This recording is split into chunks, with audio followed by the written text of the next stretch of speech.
que trascienden las sociedades a través de familias saludables. Ahora sí, prepárate y ponte cómodo porque vamos a iniciar.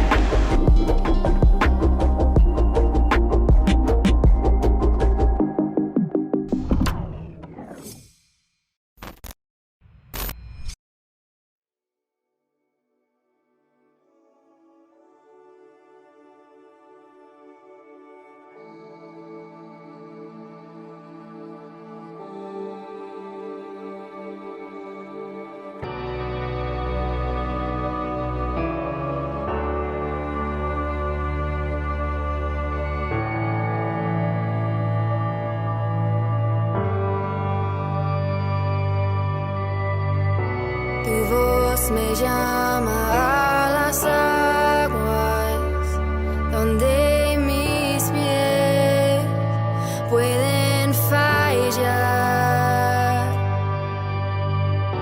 Ahí te encuentro en lo incierto, caminaré sobre el mar.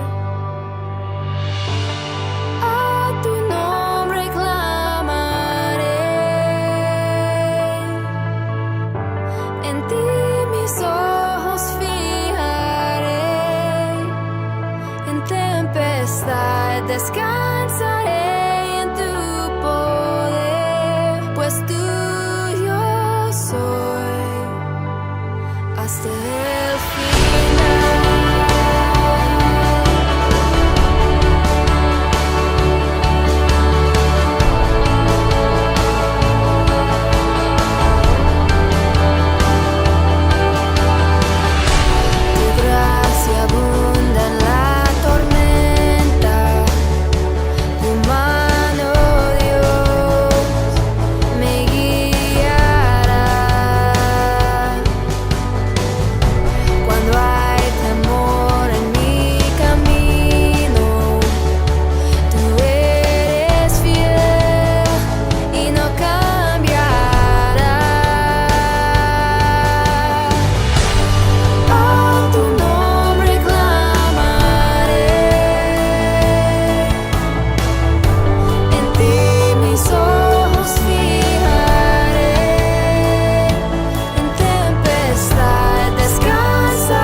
Más allá de las barreras, a donde tú me llames, tú me llevas más allá de lo soñado, donde puedo estar confiado al estar en tu presencia, que tu espíritu me guíe sin fronteras, más allá.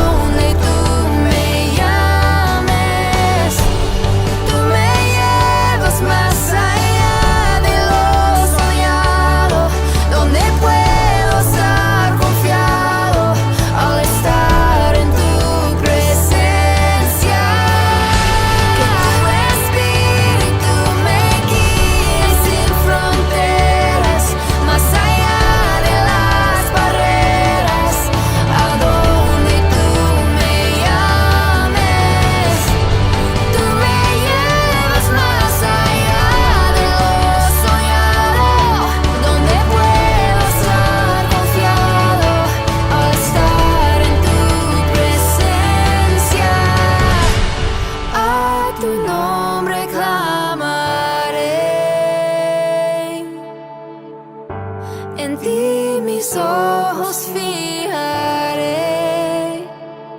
en tempestad, descansaré en tu poder, pues tuyo soy hasta el final.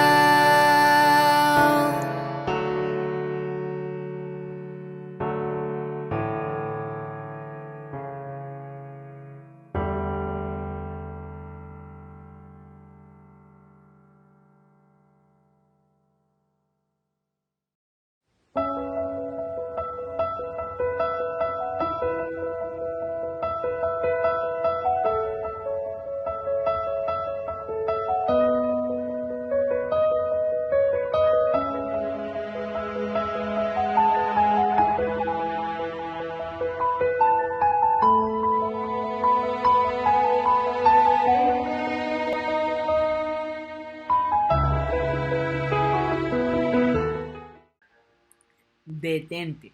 Si revisas tu cuenta bancaria y no tienes ahorro en estos momentos, este video es para ti. Hoy hablaremos de la importancia del ahorro. Hola, mi nombre es Tony y estoy agradecido que hayas detenido para escuchar estos 5 minutos sobre la importancia del ahorro. No hablaremos de la importancia de invertir. La importancia del ahorro, que es lo primero. Antes de invertir siempre debemos ahorrar. Ahora, te voy a dar una frase de Benjamin Franklin que dice: un pequeño hueco puede hundir un barco. Ya va, Tony, pero ¿qué tiene esto que ver con la importancia del ahorro? Te lo voy a decir muy simple. ¿Sabes en dónde se están yendo tus gastos? ¿Sabes esos gastos hormigas que salen de tu bolsillo y no te das cuenta? ¿Será que tienes un hueco en el bolsillo cuando a final de mes quizás no llegas a terminarlo porque te faltan dinero? Es allí donde digo, ese pequeño hueco puede hundir un barco. En tu caso, puede hundirte en la vejez. Para eso te voy a hablar de 4 puntos importantes: en la niñez, en la juventud, en la adultez y en la vejez. Cuando eres niño, nadie te enseña de la importancia del ahorro. Te enseñan valores, pero nunca te enseñan cómo estudiar el dinero, cómo fue y para qué existe. Te dicen y te dan el dinero para comprarte lo que quieres, pero nadie te enseña a que debe ahorrarse, a que tiene un valor, y no te enseñan a que si tú tienes un servicio para ser usado por la sociedad o un empleador, es por ello que te pagan. ¿Cómo puedes hacer, si eres padre y tienes niños, para que ellos puedan aprender a ahorrar desde pequeños? Simple: darle a ellos la oportunidad de ahorrar. Cuando ellos terminen su meta o lo que sueñan o lo que van a comprar, que si es una bicicleta, un juguete, tú le vas a apoyar al final para que ellos completen lo que necesitan. Esto les va a servir para que puedan finalmente entender los intereses del ahorro. Ahora, en la juventud de 18 a 30 años, generalmente no ahorramos y, peor aún, vivimos con deudas. La mayor porcentaje en la sociedad dice que los jóvenes son los que más tienen deuda. ¿Por qué? ¿Por qué tienen deuda? Si ganan su sueldo y pueden mantenerse, claro, pero ¿y las tarjetas de crédito? ¿Te has puesto a pensar que al final del mes terminas gastando tus tarjetas de crédito y no las sabes administrar? Y la sociedad vive así. Quizás cuando tenemos 19, 20, 25 años, vemos la vejez como muy lejos, que no nos va a llegar nunca. Pero ya va, pasaron 25 años desde que eras niño y todavía el tiempo pasaba muy rápido. Vas a llegar y te olvidas de esto. Desde los 30 a los 45 años, generalmente estás en el auge de tu carrera y empiezas a tener quizás un poco de mejores ingresos. Pero te sigues olvidando porque quieres comprarte una casa, quieres comprarte un auto, y eso te hace tener que gastar dinero y gastas tus ahorros. Ahora, a los 35 años te miras al espejo y te ves canas, ves algunas arrugas y empiezas a pensar en tu vejez. En ese caso es cuando te das cuenta de que tienes que ahorrar, de que falta menos para llegar a eso que no querías llegar a hace 10 años atrás. Entonces, lo importante de que quiero dejarte en esta edad es que comprendas que no importa la edad que tengas, sino que hay que empezar a ahorrar. A los 45 años, hasta los 60, es cuando quizás no queremos ser ya adultos, queremos volver a ser niños para tener la oportunidad de ganar y de ahorrar. Te das cuenta de que pasaron factura los años que no ahorraste, que quisiste vivir como gastando las tarjetas de crédito y empiezan a afectarte. Empiezas a ser más débil laboralmente, empiezas a tener menos fuerza y menos posibilidades de ahorro, porque la vida no es una completo lineal o inclinada, es simplemente un sub y baja. En momentos de tu vida vas a tener la oportunidad de estar arriba, pero en otros momentos vas a estar abajo. Esto va a implicar de que vas a tener un gran sueldo en muchos momentos, pero en otros no. Esto te va a pasar, a todos le pasa. Entonces la importancia de ahorrar cuando estés arriba y cuando estés abajo te va a servir. Caso simple, esta pandemia, ¿dónde estuviste? Quizás estuviste arriba muchos años y esta pandemia te hizo bajar un poco. Lastimosamente a muchos nos pasó. Esto implicó de que si no tenías ahorro, no tenías la calidad de seguir viviendo la vida que necesitabas. Ahora, un dato que te voy a dar ahorita, tómalo, lo necesitas. No vivas la vida que no te pertenece. Ya vas, Tony, pero no me digas eso. Yo también quiero vivir. Totalmente, estoy de acuerdo contigo. Pero cuando hablo de esto, digo, estás viviendo la vida que estás ganando. Sí, yo sé que todos soñamos con tener una mejor calidad de vida, un mejor estilo de vida. Pero si en estos momentos lo que ganas no te da para vivir esa vida que tus amigos quizás en otro ámbito lo están haciendo, no la vivas. Gasta lo que debas gastar y trabajas para llegar en donde quieres llegar. Entonces, llegan los 60 años y ¿qué pasa? Estamos viejos, no tenemos tantas fuerzas y ya queremos jubilarnos, pero no podemos. Nuestros hijos quizás aún siguen dependiendo de nosotros, otros ya son independientes, pero no tenemos la misma fuerza y tenemos que seguir trabajando. Dependemos de otros y quizás llegaremos a la vejez queriendo depender de una AFP, de nuestros hijos o quizás de esperar de algo que suceda cuando nunca ahorramos y estamos sintiendo esto. Te voy a dar algunos puntos de todo esto que hemos hablado que te van a ayudar a comprender la importancia que es ahorrar en todo momento. No importa si tienes 5 años, si tienes 15, si tienes 25, si tienes 35, 40. No, siempre lo importante es empezar. Tony, pero he hablado demasiado, pero no puedo ahorrar. Lo que cobro lo gasto, no puedo. Seguro, si el día de mañana te dijeran que vas a perder 10% de tu sueldo, ¿seguirías viviendo? Igual. Quizás tu respuesta va a ser sí, haría lo posible para seguir viviendo. Entonces, quítate ese 10% y súmalo a esa cuenta de ahorro y verás que lograrás esa meta que esperas. Entonces, voy a darte algunos resúmenes. El BBVA Bancomer dice y recomienda que todos necesitamos un presupuesto base para poder comenzar. Mucho de su presupuesto base se basa en dividir tu sueldo en 3 formas. Ese 100% de tu sueldo líquido, dividirlo el 50% para vivir, el 30% para esos gastos personales, disfrutes, vacaciones y el otro 20% para llegar a ese 100%, llevarlo a los ahorros. El ahorro nos brinda una etapa de tranquilidad en el retiro. Si además nos ofrece la oportunidad de tener un mejor futuro y solvencia. Muchas personas que ahorran son más felices. ¿Por qué? Entienden la felicidad de pensar en el futuro, pero también comprenden la felicidad de vivir el presente. Entonces, tienen ese equilibrio. Cuando solamente vivimos el presente, no sabemos qué va a pasar en el futuro. Así que quiero dejarte esto muy claro y muy importante para ti. Esta semilla que espero dejar en ti hoy, no me importa cuál sea tu edad, necesito que empieces. Me gustaría que empieces a ahorrar y pregúntate, te quiero dejar esto. Lo que estás haciendo hoy te va a llevar a donde quieres en el futuro. Te va a dar la vida que sueñas y que quisiste. Si no es así, es el momento para empezar. Un placer. Nos vemos en un siguiente episodio de Finanzas con Tony Suárez. Un abrazo. Bye bye. ¿Eres de los que como yo alguna vez te has cuestionado sobre el propósito de tu vida?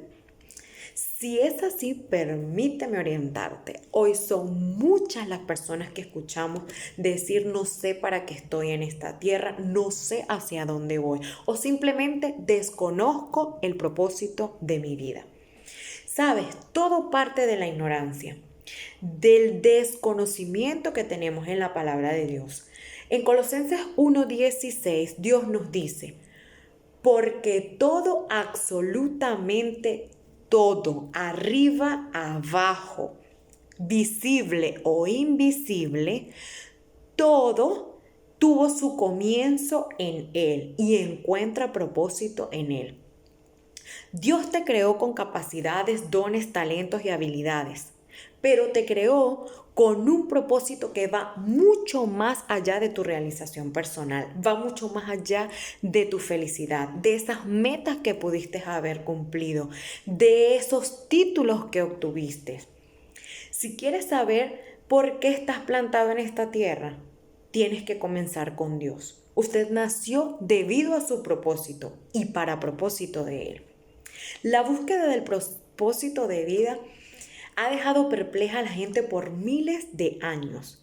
Y es que hasta que no entienda que usted fue creado por Dios y para Dios, la vida nunca tendrá sentido. Es solamente en Él que podemos descubrir nuestros orígenes, nuestra identidad, nuestra importancia, nuestro significado, nuestro destino y nuestro propósito. Fuera de Él es como meternos en un callejón sin salida. Le repito, usted fue creado para el propósito de Dios, no viceversa. La vida es acerca de permitir que Dios lo use a usted para Él cumplir su propósito, no que usted utilice a Dios para cumplir sus propósitos. He leído varios libros que te sugieren la manera de cómo descubrir esos propósitos de vida, los cuales podrían ser clasificados como libros de autoayuda. Incluyendo los cristianos, generalmente ofrecen lo mismo. Te dicen, tienes que ser disciplinado, haz esto otro. Y es muy posible que siguiendo estas recomendaciones, tú puedas encontrar un gran éxito.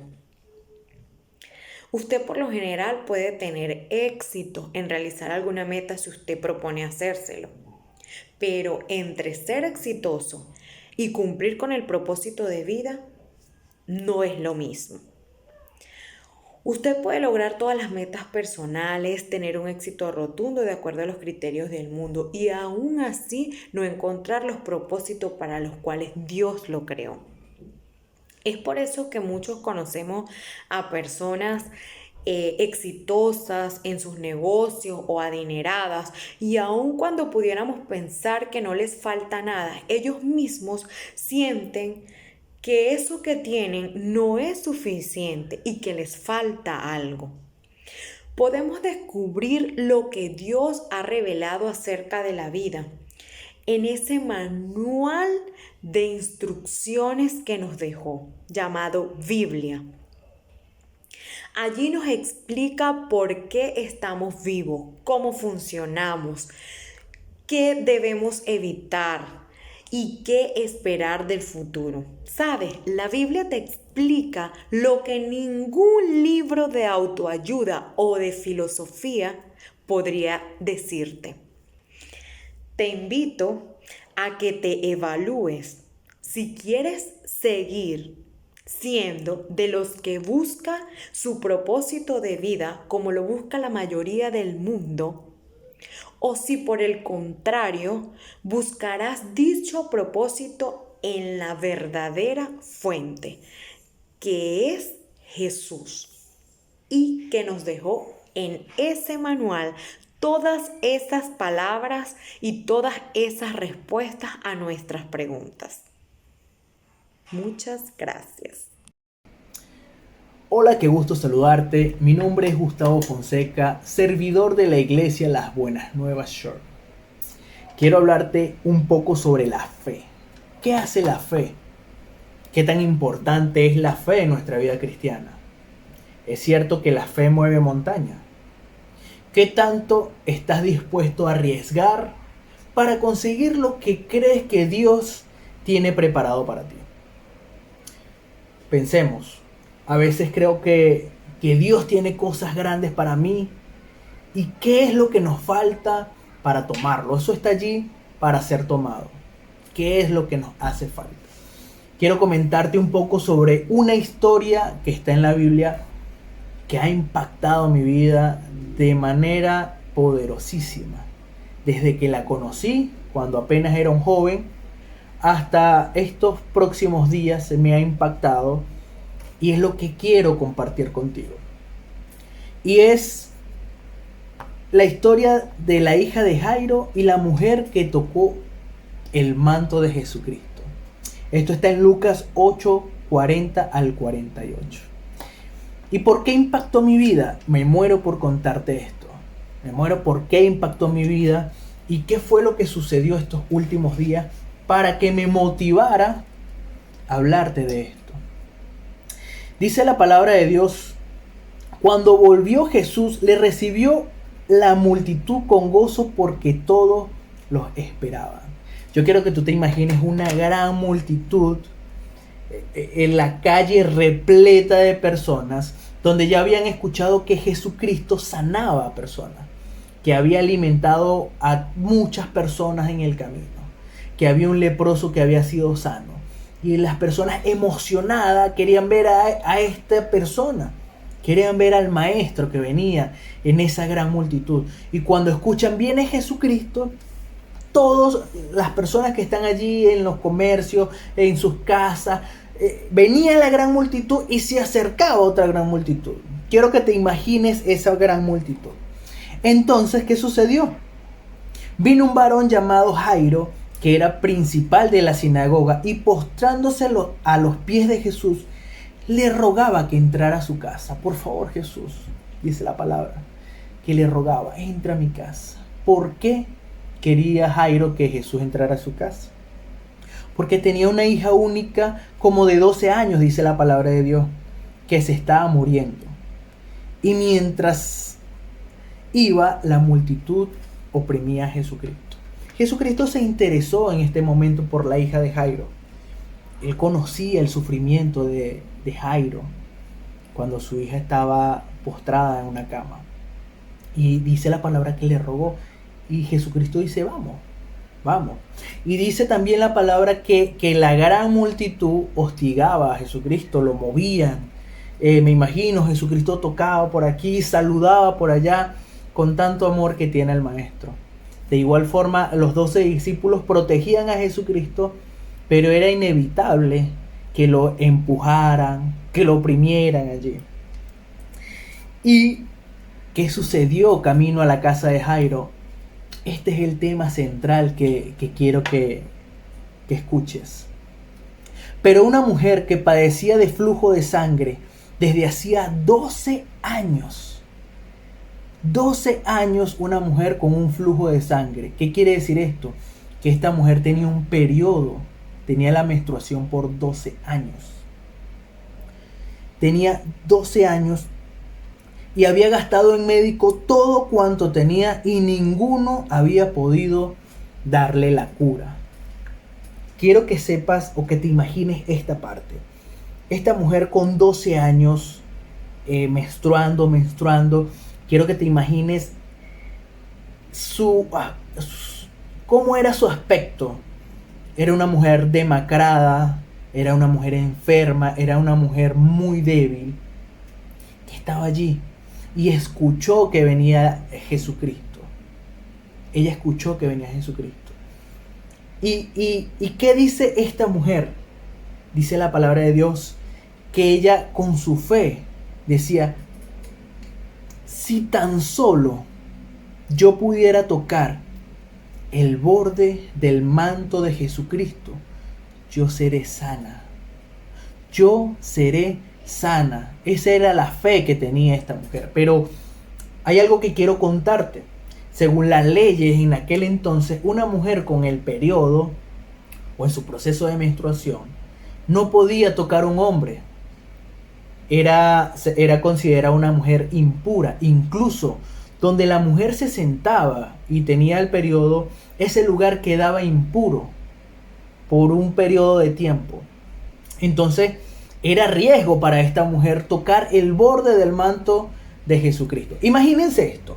Ella quería tocar el manto arriesgándose. Y por eso te pregunto, ¿Qué tan dispuesto estás de arriesgar por tu fe? Por lo que crees que Dios tiene preparado para ti. Esta mujer lo sabía. Esta mujer lo sabía. Oye, si ella tocaba a un hombre en esa multitud, que no era difícil, incluso si tocaba a un rabino como Jesucristo, esta mujer pudiera morir apedreada en ese instante. Pero su fe le decía, si tan solo yo pudiera tocar el borde de su manto, yo seré sana. Esta es una mujer que dice la palabra de Dios, que gastó todo su dinero. No tenía recursos económicos. Tal vez le costaba caminar. Pero era el momento. Jesucristo estaba pasando por su vida. Estaba pasando por su vida. Y entonces veamos qué es lo que dice la palabra. Se le acercó por detrás y tocó el borde de su manto. Y al instante se detuvo el flujo de sangre. Se detuvo el flujo de sangre. Imagínense. Entonces Jesucristo dice, ¡hey! Ha salido poder de mí. ¿Quién me ha tocado? Y los discípulos le dicen, oye Jesús, o sea, una gran multitud. O sea, ¿cómo vas a decir que quién te ha tocado? O sea, hay muchas personas. Jesucristo sabía quién le había tocado. Pero ¿cuál era la intención de Jesucristo con la mujer? ¿Cuál es la intención con nosotros? Exponer nuestra fe. Él quería exponer la fe de esta mujer. Y la mujer salió y dice, Señor, fui yo. O sea, esta mujer de repente estaba manchada. Pudo haber muerto apedreada allí. Jesucristo le dice, ve. Ve porque tu fe te ha salvado. Entonces, es los riesgos que nosotros tenemos. ¿Por qué impacta esto a mi vida? Quiero comentarte algo importante. Estos últimos días estuve batallando contra el virus, el coronavirus que está en pandemia. O sea, que está acabando con la vida de muchas personas. Y estaba yo postrado en esa cama con mucho temor. Y te confieso que hasta pensé que eran mis últimos días. Y en ese momento me aferré a Jesucristo. Y le dije, Señor, no permitas que yo muera en esta lucha. No permitas que yo muera. Tengo tantas cosas por hacer. En pocas palabras yo le decía, si tan solo yo tocara el borde de tu manto, yo seré sano. Pero tenía una gran fe de que mis proyectos se iban a cumplir, de que iba a ver a mis hijas crecer, que iba a envejecer con mi esposa. Y mi recuperación fue muy lenta, pero allí estuve con esa fe. Y yo te digo a ti en este momento, ¿crees que Dios tiene algo preparado para ti? Si lo crees, quiero que sepas que Jesucristo en este momento está pasando tu vida. Esa gran multitud está pasando por tu vida en este momento. Y tú dirás, oye Gustavo, pero era el virus, o sea, eran momentos muy duros. Y en ese momento un amigo lo hospitalizaron. Estaba boca abajo con oxígeno. Y era más fuerte la fe que yo tenía de que podría ser sano. Y así lo hice. Entonces, quiero que te vayas con esto. Jesucristo está pasando en este momento por tu vida. Y está su manto allí, solamente para ser tocado. Juan 3:16 dice que de tal manera amó Dios al mundo que ha dado su Hijo unigénito, para que todo aquel que crea en Él no se pierda, mas tenga vida eterna. Esta mujer pensó que tal vez podría ser rechazada por Jesucristo, pero Jesucristo no la rechazó. Jesucristo sabía lo que estaba sucediendo. Jesucristo sabe lo que está pasando contigo en este momento. Entonces, extiende tu mano, toca el borde del manto de Jesucristo. Toca el borde del manto de Jesucristo, porque Jesús está pasando por tu vida en este momento. Quiero que te vayas con eso. Te mando un fuerte abrazo. Que Dios te bendiga mucho y estaré orando por ti todos los días. Dios te bendiga mucho. Sí, Señor, solo necesito